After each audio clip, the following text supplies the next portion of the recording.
میرا نام ہادیہ ہے۔ میں اپنا اصل نام ظاہر نہیں کرنا چاہتی۔ میں گاؤں میں نانی کے پاس رہتی تھی۔ پڑوسی لڑکے سے محبت بڑھی اور میں بن شادی کے ہی ماں بننے والی تھی۔ والدین میری اس کے ساتھ شادی کرنے پر راضی نہ تھے۔ جب بدنامی بالکل سر پر پہنچ گئی تو ہم نے کورٹ میرج کرنے کا فیصلہ کیا۔ میں نے بھاگنے سے پہلے سب گھر والوں کو چائے میں نیند کی گولیاں پلا دیں۔ اگلے روز یہ سن کر میرے ہوش اڑ گئے کہ ہم 3 بہنیں اور ایک بھائی تھا۔ میں سب سے بڑی تھی۔ ان دنوں میں سیکنڈ ایئر کے پیپرز دے کر فارغ ہوئی تھی۔ ابھی زندگی کے اسرار و رموز سے ناواقف تھی۔ ہمارے گھریلو حالات زیادہ اچھے نہ تھے۔ والد صاحب صبح نوکری پر جاتے اور شام کو لوٹتے۔ ان کی تنخواہ کم تھی جس میں کھینچ تان کر گزارا ہو رہا تھا۔ مجھے اس کا علم نہ تھا کہ معاشی تنگی اور غربت کے مسائل کیا ہوتے ہیں۔ والدین چاہے جتنے پریشان ہوں، اولاد کی ضرورتوں کو بخوبی پورا کرنا چاہتے ہیں۔ بچپن کا سہانا وقت سہیلیوں کے ساتھ کھیل کود میں گزر گیا۔ ہوش سنبھالا تو پابندیاں لگ گئیں کہ پاس پڑوس میں نہیں جانا، گھر سے باہر نہیں جھانکنا اور سہیلیوں کے ساتھ نہیں گھومنا۔ اکیڈمی سے سیدھے گھر اور گھر سے سیدھے اکیڈمی جانا ہے۔ میری بھی اکیڈمی میں کچھ دوست تھیں، مگر اب تو پیپرز کے بعد گھر میں بالکل تنہا ہو گئی تھی۔ پابندیاں میرے لیے گھٹن کا شکار ہو گئیں۔ بوریت دور کرنے کو اس کے سوا چارہ نہ تھا کہ چھت پر جا کر کچھ وقت کھلی فضا میں گزار لوں۔ چھت سے گلی نظر آتی تھی۔ ارد گرد کے مکانات کی چھتیں بھی دکھائی دیتی تھیں۔ یہ میرے لیے اب دلچسپ نظارے ہو گئے تھے۔ جب سر پر کھلا آسمان ہو اور کوئی روکنے ٹوکنے والا نہ ہو، روح کے دریچے واہ سے ہو جاتے تھے۔ میری ماں پڑھی لکھی نہ تھی۔ وہ عام سی گھریلو عورت کہ جسے بچے پالنے کے سوا کسی دوسرے کام سے کوئی سروکار نہ تھا۔ ایک دن امی سبزی کاٹ رہی تھیں۔ میں ان کے پاس بیٹھی چائے پی رہی تھی۔ تبھی میں نے کہا، امی، ماموں کے گھر چلتے ہیں نا؟ میں گھر میں سارا دن بور ہوتی رہتی ہوں۔ ماں نے جواب دیا، آوارہ مزاج لڑکیوں کی طرح کیا تجھے گھومنے پھرنے کے سوا کچھ نہیں سوچتا؟ فارغ ہے تو کیا ہوا؟ کچھ تو میرا احساس کر۔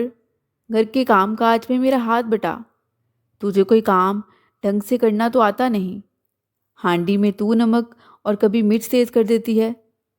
روٹی تک تجھ سے ٹھیک سے نہیں بنتی۔ کیا تو نے کوئی کام نہیں سیکھنا؟ ساری عمر ایسے ہی نکمی رہے گی۔ تو کل کو گھر کیسے بسائے گی؟ شموں کی بیٹی کو دیکھ جو تجھ سے چھوٹی ہے مگر سارا گھر چلاتی ہے۔ غرض ماں نے روایتی ماؤں کی طرح میرے اگلے پچھلے سارے کام گنوا دیے۔ میں بدمزہ ہو گئی۔ جی چاہا سامنے جو گملہ رکھا ہے اسے اٹھا کر دیوار سے مار کر توڑ دوں۔ ماں کی ڈانٹ سن کر میں ایک طرف منہ پھیلائے بیٹھ گئی۔ تبھی اتفاق سے میری نانی گاؤں سے آ گئی۔ انہوں نے مجھے روتے دیکھا تو مجھے پیار کرنے لگی اور امی سے پوچھنے لگی، حامدہ یہ کیوں رو رہی ہے؟ امی نے آگے سے کہا، اس کا کوئی مر گیا ہے شاید۔ ماں نے غصے میں تڑاک سے یہ جواب دیا تو نانی اماں کا جیسے کلیجہ ہل گیا۔ وہ بولی، حامدہ کیا میں نے تجھے ایسے پالا تھا جیسے تو اس کو جھڑکتی ہے؟ یہ بہت بری بات ہے۔ بیٹیوں کے دل کو تو ہاتھ میں رکھنے کی ضرورت ہوتی ہے، پیروں میں روننے کو نہیں۔ تم پر ایسی ہی بھاری ہے یہ تو میرے ساتھ اسے گاؤں بھیج دو۔ یہ وہاں میرے پاس کچھ دن گزار لے گی۔ امی کہنے لگیں، یہ تو پہلے ہی سے چاہتی تھی کہ ایسا ہو۔ چلو اچھا ہے، آپ اس کو لے جائیے۔ کم از کم کام سے تو اس نکمی کی جان بچی رہے گی۔ نانی 4 دن ہمارے پاس رہیں۔ ان کے کہنے پر امی نے مجھے ان کے ساتھ بھیج دیا۔ میں بہت خوش تھی۔ نانی کا گاؤں مجھے بہت پسند تھا۔ وہاں بچپن کی سہیلیاں بھی تھیں جن سے ملنے کا بہت ارمان رہتا تھا۔ انیلا، نمرا اور صبا سے میری بچپن سے دوستی تھی۔ تب میں دوسری کلاس میں تھی۔ ان دنوں ہم کچھ عرصہ گاؤں میں نانی کے گھر رہے تھے۔ بعد میں ابو کی نوکری لاہور میں لگ گئی تو ہم لوگ ان کے ساتھ شہر آ گئے۔ یہی نمرا کی گلی میں میرے بچپن کا ایک بہت اچھا ساتھی بھی رہتا تھا۔ جس کا نام نعمان تھا۔ وہ بھی بچپن میں ہمارے ساتھ کھیلا کرتا تھا اور میں ابھی تک بھی اسے بھولی نہیں تھی۔ جب بے دھڑک گھروں میں آنا جانا ہو تو لوگ اپنوں جیسے ہی لگتے ہیں۔ گاؤں آتے ہی میں نے اپنی چھوٹی کزن سے نمرا کا پوچھا۔ شام کو اسے بھی پتہ چل گیا کہ میں آ گئی ہوں۔ وہ اسی وقت دوڑتی ہوئی ماموں کے گھر آئی اور کافی دیر مجھ سے باتیں کرتی رہی۔ بچپن کی سنگت بھی کیا کمال شے ہے۔ ساتھ بیتے ہوئے دن بہت خوبصورت لگتے ہیں۔ زندگی بھر ان سنہرے دنوں کی یاد انسان کے دل سے نہیں جاتی۔ نمرا کو دیکھتے ہی بچپن کی یادیں میرے ذہن میں طوفان اٹھانے لگیں۔ جی چاہا کہ کھیتوں میں نکل جائیں، لمبی پگ ڈنڈیوں پر دوڑیں اور نہر میں پتھر پھینکیں، چھینٹے اڑائیں۔ ماموں جان کا ڈر نہ ہوتا تو میں اسی وقت کھلی فضا میں دوڑ لگا دیتی۔ باتوں باتوں میں صبا اور سائرہ کے بارے میں پوچھا۔ نمرا نے بتایا کہ صبا کی شادی ہو گئی ہے اور سائرہ بھی پڑھ رہی ہے۔ میرا ان سے ملنے کو بھی جی بے قرار تھا۔ ایک تجسس بھی تھا کہ وہ اب کیسی دکھتی ہیں۔ اگلی صبح نانی اماں سے اجازت لے کر میں نمرا کے گھر آ گئی۔ گاؤں میں لوگ بے فکر ایک دوسرے کے گھروں میں آ جا سکتے تھے۔ شہروں کی طرح یہاں کوئی روک ٹوک بھی نہ ہوتی تھی۔ جو ہی ہم گھر کے اندر جانے لگے، سامنے سے مجھے نعمان آتا دکھائی دیا۔ وہ اب کافی بڑا اور لمبا تڑنگا ہو چکا تھا۔ شاید کہ یہاں کی فضا میں ویسے بھی لوگ صحت مند اور لمبے چوڑے ہو جاتے ہیں۔ خالص دودھ، مکھن، اصلی گندم کا آٹا اور دیسی انڈے، مرغیاں، اچھی خوراک، کھلی صاف ستھری آب و ہوا، مجھے یہ سب بہت پسند تھا۔ میں سوچتی تھی کہ واہ، کیا آئیڈیل زندگی ہوتی ہے۔ دیہات کی بھی۔ شہر میں اچھے اسکول کالج ضرور تھے، روزگار کے بہتر مواقع بھی تھے، تبھی لوگ دیہات کی زندگی سے تنگ آ کر ادھر آ بستے تھے۔ لیکن مجھے جتنا سکون یہاں محسوس ہوتا تھا، میں سوچتی کہ بھلا کون ایسی پرسکون جگہ چھوڑ کر جانا پسند کرتا ہے۔ یہاں میری بچپن کی یادیں قدم قدم پر بکھری ہوئی تھیں اور انہی یادوں میں ایک نعمان بھی تھا۔ وہ اب جوان ہو کر بہت زیادہ خوبصورت ہو گیا تھا۔ 23-24 سال کا خوبرو جوان کہ جس سے میری عمر کی لڑکیاں حجاب کرتی تھیں، لیکن مجھے اس سے حجاب محسوس نہ ہوا کہ بچپن کی جان پہچان تھی۔ بے اختیار منہ سے نکلا، نعمان کیسے ہو؟ کیا مجھے پہچانا نہیں؟ وہ مسکرا دیا، سلام کیا اور قریب آ کر بولا، شنگری تم آئی ہو؟ میرا نام کچھ اور تھا، لیکن وہ پیار سے مجھ کو شنگری مصری کہتا تھا، جس کا مطلب تھا صاف ستھری مصری کی ڈلی۔ چونکہ مصری میٹھی ہوتی ہے اور اس کے نام میں اس کا بے پناہ پیار چھپا تھا، جس کا مجھے اندازہ نہ تھا۔ پھر وہ اپنی راہ ہو لیا اور سائرہ سے ملنے کے بعد میں نانی کے گھر واپس چلی آئی۔ آج بہت خوش تھی کہ اتنے سالوں بعد نعمان سے ملاقات ہوئی تھی۔ نمرا نے مجھے بتایا کہ وہ نزدیکی شہر کے کالج سے وکالت کی تعلیم حاصل کر رہا ہے۔ جس کے آدرش اونچے ہوں اس کو مستقبل میں اعلیٰ مقام مل ہی جاتا ہے، بشرطیہ راہ سے نہ بھٹکے اور انسان اپنے عزائم کی تکمیل میں دل جمی سے لگا رہے۔ 2 دن بعد میں شام کو چھت پر چڑھی تو نعمان بھی اپنے گھر کی چھت پر موجود تھا۔ مجھ کو دیکھ کر جیسے خوش ہو گیا، پھر منڈیر تک آ گیا اور کہنے لگا، میں سوچ ہی رہا تھا کہ کاش تم چھت پر آ جاؤ۔ دیکھو خدا نے سن لی، اب ایک اور مراد مانگنے کو دل چاہ رہا ہے۔ وہ کیا؟ میرے سوال کے جواب میں وہ بولا کہ وہ پھر کبھی بتاؤں گا۔ میں نے کہا، نہیں بتاؤ تو۔ وہ پھر کہنے لگا کہ پھر کبھی بتاؤں گا۔ میں خاموش ہو گئی تو وہ گویا وہ سمجھ گیا۔ پھر کہنے لگا، تم جانتی ہو میں تمہارا کتنا انتظار کرتا رہا ہوں۔ تم شاید میری باتوں کا مذاق اڑاؤ، مگر میں بچپن سے تمہیں آج تک چاہتا ہوں۔ مجھے بھی تو وہ پسند تھا۔ اس کی باتیں سن کر میری دھڑکن تیز ہو گئی۔ پھر وہ کہنے لگا، اور دوسری میری مراد یہ ہے کہ میں ہمیشہ کے لیے تمہیں حاصل کر لوں۔ اس کی بات سن کر میں جیسے شرما سی گئی۔ اس لمحے مجھے احساس ہوا کہ اب وہ بچپن نہیں رہا، اب میں بڑی ہو گئی ہوں۔ مجھ کو اس طرح نعمان سے بات نہیں کرنی چاہیے۔ تاہم اس کا پیار سے بلانا اور باتیں کرنا مجھے برا نہ لگا۔ اس بات کا کسی سے ذکر نہ کیا اور بات دل میں رکھ لی۔ نمرا کی دوستی نعمان کی بہنوں سے تھی، وہ اکثر ان کے ہاں جاتی تھی۔ ایک دن جب نعمان کے گھر میلاد تھا، نمرا مجھے بھی اپنے ساتھ لے گئی۔ اس کی بہنوں سے میری ہیلو ہائی ہو گئی۔ وہ مجھ سے بہت اخلاق سے ملی تھی۔ اس کے بعد میں اکثر نمرا کے ساتھ نعمان کے گھر جانے لگی۔ اس کی بہنیں رافعہ اور سعدیہ، جو میری بہت آؤ بخت کرتی تھیں، بہت خوش ہو کر ملتی تھیں۔ سچ بات یہ ہے کہ وہ میرے دل میں اپنے بھائی کی محبت کو جاگزیں کرنے کی کوشش میں لگی ہوئی تھی۔ نعمان ان کو میرے بارے میں سب کچھ بتا چکا تھا۔ اب اس کی بہنیں ہم دونوں کی ملاقات کا بندوبست کرتیں کہ ہم آپس میں بات کر سکیں۔ ان کی بھی خواہش تھی کہ ایک شہری لڑکی جو پڑھی لکھی ہو ان کی بھابھی بنے۔ اس کی ماں بھی مجھے پسند کرتی تھی، پاس بٹھا کر میری امی اور بہن بھائیوں کا حال دریافت کرتی۔ انہی دنوں نانی بیمار پڑ گئیں۔ مومانی بچوں کی پرورش میں مصروف ہوتی، نانی کی دیکھ بھال میں کرتی تھی۔ تبھی انہوں نے امی کو کہا کہ اسے میرے پاس ہی چھوڑ دو۔ گاؤں میں بھی ایک سلائی کڑھائی اسکول ہے، یہ وہاں سلائی کڑھائی بھی ساتھ سیکھ لے گی۔ ماں کی بیماری کی وجہ سے امی نے مجھے گاؤں میں ہی چھوڑ دیا۔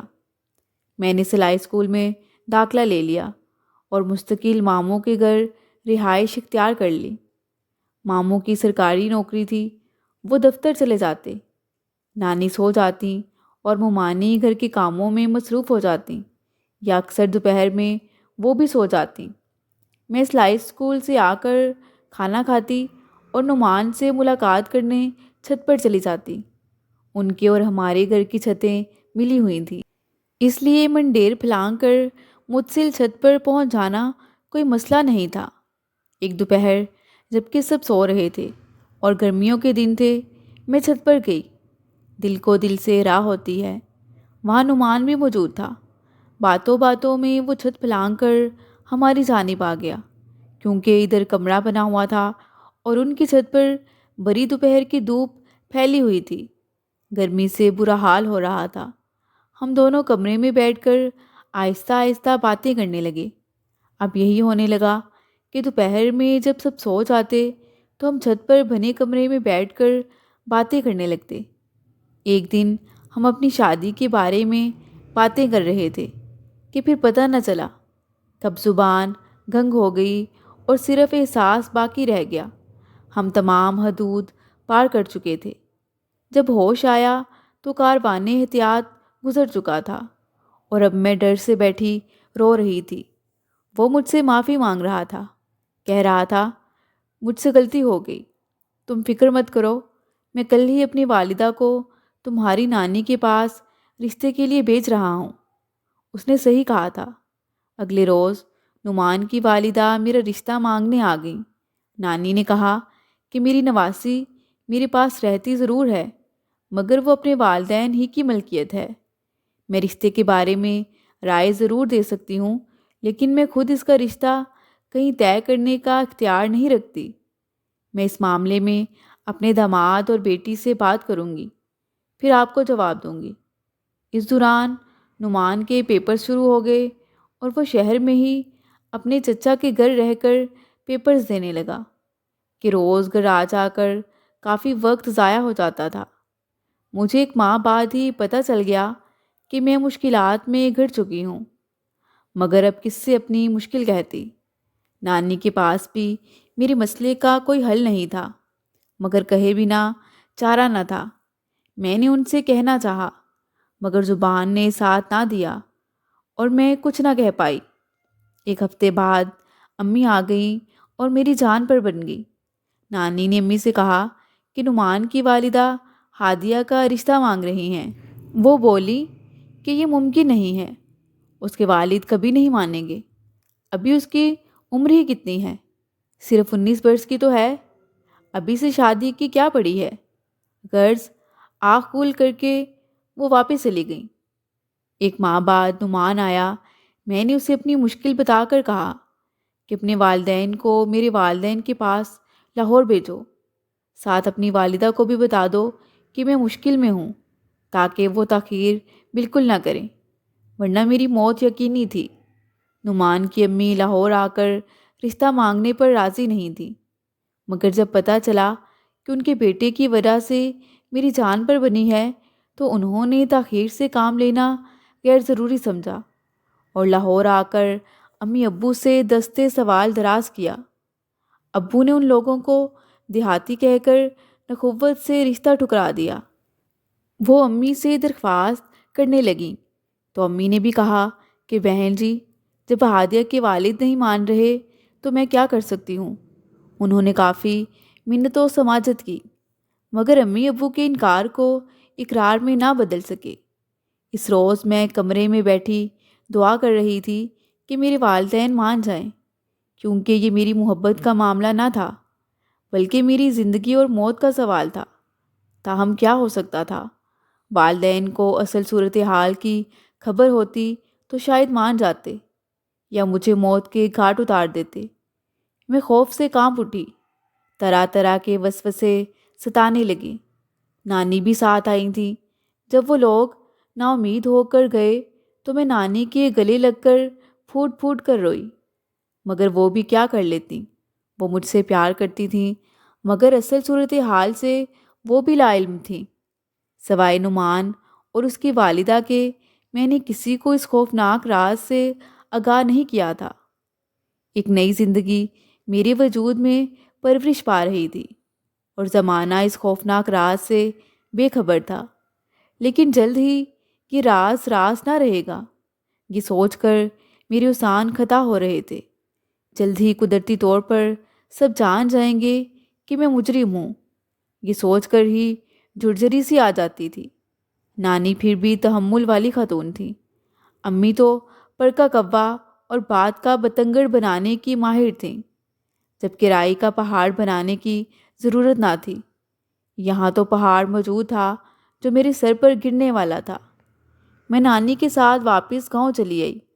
وقت گزرتا جا رہا تھا۔ میں نے ایک بار پھر چھت پر جا کر نعمان سے کہا کہ جو چاہے ہو، تمہارے والدین کو رشتہ مانگنا چاہیے، ایک بار نہیں 100 بار، جب تک کہ میرے والدین ہاں نہیں کر دیتے۔ ان کے گھر میں خدا جانے کیا کھچڑی پکی، ان کے گھر میں خدا جانے کیا کھچڑی پکی۔ اب نعمان کی امی نے اپنے شوہر کو بتا دیا کہ یہ معاملہ ہے، دونوں خاندانوں کی عزت پر بنی ہوئی ہے، ان لوگوں کو پتہ نہیں ہے، ہم کو پتہ ہے، لہٰذا دوبارہ ان کے پاس چلو، اس دفعہ لالچ دو کہ ہم ہادیہ کے نام زری زمین کر دیں گے، جتنا کہو گے زیور چڑھائیں گے، جو شرط چاہو منوا لو، مگر رشتے سے انکار نہ کرو۔ وہ امی ابو کے پاس پھر سے آئے، بہت گڑ گڑائے۔ نعمان کی والدہ نے یہاں تک کہ اپنا دوپٹہ امی کے پاؤں پر رکھ دیا کہ آپ یہ رشتہ دے دیں۔ نعمان کے ابو نے ابو کے پاؤں چھو کر کہا کہ ہم پر احسان کر دو، ہم کبھی آپ کا یہ احسان نہ بھولیں گے۔ گھر میرے والدین ٹس سے مس نہ ہوئے، بلکہ حقارت سے انہیں ٹھکرا دیا۔ انہیں یہ خبر نہ تھی کہ میں گھر کے اندر ان کی عزت کی دشمن، ان کی بیٹی، جو ایک زہریلے سانپ کی مانند چھپی بیٹھی تھی۔ نعمان کے گھر والے بے عزت ہو کر گھر لوٹ آئے، جو میرے والدین کی عزت بچانا چاہتے تھے۔ نعمان نے موقع پا کر مجھ سے بات کی اور کہا کہ اب کیا کریں، تمہارے والدین تو کسی صورت مانتے ہی نہیں، بہتر ہے کہ تم ان کو صورتحال سے آگاہ کر دو، شاید کہ وہ مان جائیں۔ میں نے آگے سے کہا ہرگز نہیں، وہ مجھے مار دیں گے، مگر تم سے رشتہ کرنا قبول نہ کریں گے، الٹا تم بھی مصیبت میں پھنس جاؤ گے، کیونکہ وہ مالی لحاظ سے کم حیثیت سہی مگر ذات پات پر بہت یقین رکھنے والے تھے، اور نعمان کو اپنی ذات سے کمتر کہتے تھے۔ نعمان اپنے جذبوں میں سچا تھا، وہ اپنی غلطی پر نادم تھا اور مجھ بے سہارا کو چھوڑنا نہ چاہتا تھا۔ اب ہم دونوں کے پاس کورٹ میرج کے علاوہ کوئی راستہ نہ تھا، تاہم اس کے والدین شش و پنج میں تھے، چاہتے تھے کہ یہ مسئلہ عزت سے حل ہو۔ جب ان کی کچھ سمجھ میں نہ آیا تو انہوں نے گاؤں کے کچھ معززین کی منت کی کہ ساتھ چلیں اور یہ رشتہ کروائیں۔ وہ لوگ ابو کو بھی جانتے تھے کیونکہ بنیادی طور پر ہم بھی اسی گاؤں کے رہنے والے تھے۔ جب اتنے سارے لوگ رشتے کے لیے آئے تو ابو سوچ میں پڑ گئے۔ کہا کہ آپ سب لوگ اگر یہی چاہتے ہیں نا کہ میں اپنی بیٹی ان دیہاتیوں کو دوں، آخر ایسی کیا بات ہے؟ بات کسی کے منہ سے کیا نکلتی جب کوئی وہ بات جانتا ہی نہ تھا جو نعمان، اس کے والدین اور مجھے معلوم تھی۔ بہرحال ان بزرگوں نے ابو کی منت کی تو وہ کہنے لگے، ٹھیک ہے، میں اس شرط پر بیٹی کی شادی نعمان سے کر دوں گا کہ اگر یہ ڈینٹل سرجن بن کر دکھائے۔ یہ تو جو شعر لانے والی بات تھی، یعنی نہ تو 9 من تیل ہوگا اور نہ رادھا ناچے گی۔ جانے کیوں ابو نے ایسی شرط رکھی تھی؟ یقیناً اس لیے کہ وہ یہ رشتہ نہ ہونے دینا چاہتے تھے۔ ہم سوچنے لگے کہ اب کیا کریں۔ ہم نے موت کے منہ میں جانے کے لیے دوسرا ایک راستہ اختیار کیا کہ کورٹ میرج کر لیتے ہیں۔ اب کورٹ میرج کے لیے شہر جانا لازمی تھا۔ نعمان کے والد نے کہا کہ نانی سے کہہ کر شہر والدین کے گھر چلی جائے، وہاں سے ہم ہادیہ کو کورٹ لے جائیں گے کیونکہ گاؤں سے ساتھ لے جانا محال ہوگا۔ میں نے نانی سے اصرار شروع کر دیا کہ میں نے شہر جانا ہے، امی ابو کے لیے اداس ہوں۔ پہلے تو وہ سنی انسنی کرتی رہیں۔ کہا تمہارے ماموں آج کل کافی مصروف ہیں، وہ جب فارغ ہو جائیں گے تو تب چلیں گے، اور اتنے دن میرا کیسے گزارا ہوگا؟ نعمان کے والدین کو 3 ماہ ہو چکے تھے رشتہ طلب کرتے ہوئے، مگر کامیابی نہ ہوئی تھی۔ اب مزید وقت کی گنجائش نہ رہی تھی۔ میں نے کسی صورت نانی کو راضی کیا اور میں والدین کے پاس آ گئی۔ نعمان نے سمجھا دیا کہ کب، کہاں، کس وقت تم نے آنا ہے۔ میں، میری ابو اور وکیل تم کو کورٹ لے جائیں گے۔ نعمان نے مجھے کچھ نشہ آور گولیاں دیں۔ مجھے دیکھ کر والدین اور چھوٹے بہن بھائی بہت خوش ہو گئے۔ رات کو جب سب نے کھانا کھا لیا تو میں نے چائے میں نعمان کی دی ہوئی نشہ آور گولیاں گھول کر سب کو پلا دیں اور وہ سب گہری نیند سو گئے۔ چادر اوڑھے میں گھر سے نکل آئی۔ جہاں نعمان نے بتایا تھا وہاں سب میرا انتظار کر رہے تھے۔ نعمان کے والد اس لیے بھی ساتھ دے رہے تھے کہ وہ میرے اور اپنے گھر والوں کی عزت اور اپنے ہونے والے پوتے یا پوتی کی جان بچانا چاہتے تھے اور اپنی نسل کو اپنا نام دینا چاہتے تھے۔ بصورت دیگر ایک انسانی جان ضائع ہوتی اور ان کے بیٹے کو اگر پولیس پکڑ کر لے جاتی تو یہی معاملہ گمبھیر ہو سکتا تھا۔ وہ شریف لوگ تھے، ہر صورت میں بے عزتی سے ڈرتے تھے۔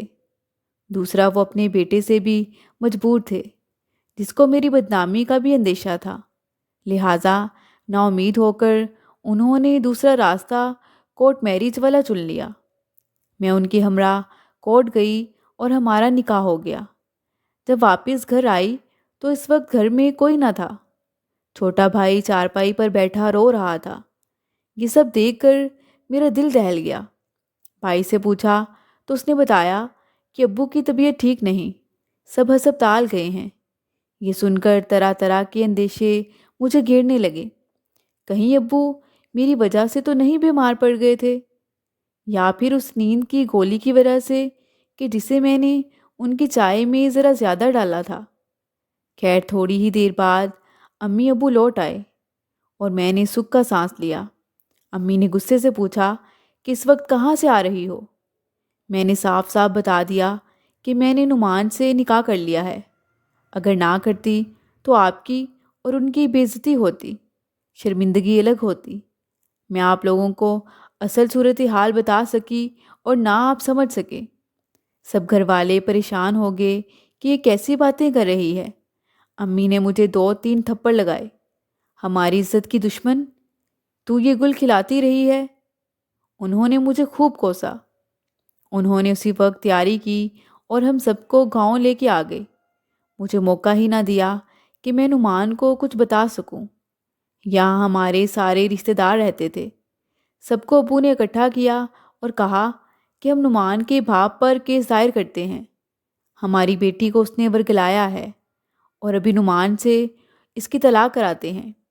دادا دادی، چچا، ماموں، نانی سبھی ساتھ گئے۔ انہوں نے جب طلاق کی بات کی تو نعمان کے والد نے کہا کہ ایسی بات نہ کریں، کیونکہ ایسی صورت میں طلاق نہیں ہوتی جب تک کہ ولادت کا مرحلہ نہ آ جائے۔ آپ کی بیٹی اس مشکل کا آپ کو نہیں بتا سکی، لیکن ہم کو معلوم تھا، اس لیے جب آپ لوگوں نے عزت سے رشتہ نہیں دیا تو بچوں نے مجبور ہو کر کورٹ میرج کا قدم اٹھایا۔ اب بھی وقت ہے، اس رشتے کو سب تسلیم کر لیتے ہیں۔ جب بات ہر جگہ پھیلے گی اور ہر جگہ بدنامی ہوگی، اسی لیے سب سے بہتر یہی ہے کہ آپ لوگ بھی عزت سے بیٹی کی رخصتی دے دیں۔ والد اور چچا سخت غصے میں تھے، کہنے لگے، رخصتی کی بات کرتے ہو؟ ہم تمہارے بد کردار بیٹے اور اپنی بد چلن لڑکی کو ایک ساتھ جہنم رسید کریں گے۔ میرے چچا میرے ماموں سے الجھنے لگے کہ بھائی، تم نے بیٹی تو رکھی اپنے پاس، مگر کیا اس کی حفاظت نہیں کر پائے؟ کیا اسی دن کے لیے تم لوگوں کے پاس چھوڑا تھا؟ ماموں بیچارے سب سے زیادہ پریشان تھے کہ میں ان کے گھر رہتی تھی، اس لیے ساری ذمہ داری ان پر بنتی تھی۔ والد اور چچا کہنے لگے، کاش ہم بندوق ساتھ لے آتے اور ابھی تیرے اس بے غیرت بیٹے کو اڑا دیتے۔ کچھ بزرگ درمیان میں آ گئے اور معاملہ رفع دفع کرایا۔ سب لوگ پھر گھر آ گئے۔ مجھے اندازہ تھا کہ اب میری خیر نہیں۔ جب میں نے ان کے آنے کی چاپ سنی، میں نے کھڑکی کھولی اور چچا کے گھر سے ہوتی ہوئی دوڑ کر نعمان کے گھر پہنچ گئی۔ اتنے میں نعمان پولیس کو لے کر آ گیا تھا کہ میرے گھر والوں کے تیور وہ بھانپ چکا تھا کہ اب میرے ساتھ کیا سلوک ہونے والا تھا۔ میں سسر اور نعمان کے ہمراہ پولیس کی گاڑی میں بیٹھ گئی۔ نعمان کے چچا خود بھی پولیس میں تھے۔ وہ ہمیں محفوظ جگہ لے گئے۔ کورٹ میں کیس چلا، پیشی کی تاریخ آ گئی، مجسٹریٹ کے سامنے بیانات کرائے گئے۔ میں نے یہی بیان دیا کہ میں نے اپنی مرضی سے نکاح کیا ہے اور اپنے شوہر کے ساتھ رہنا چاہتی ہوں۔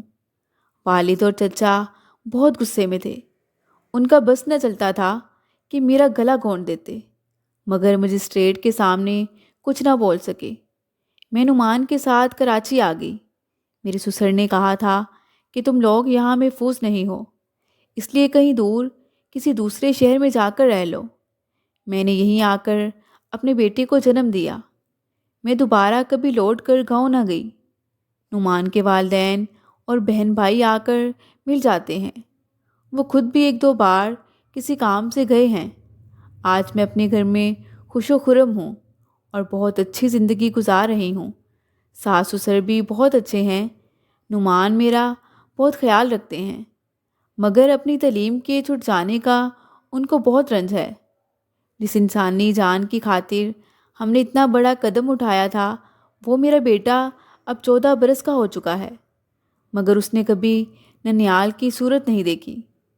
میرا میکے سے تعلق اسی روز ختم ہو گیا تھا جب میں نے مجسٹریٹ کے روبرو بیان دیا تھا۔ والدین کو چھوڑ کر شوہر کے حق میں بیان دے کر اس کے ساتھ چلی گئی تھی۔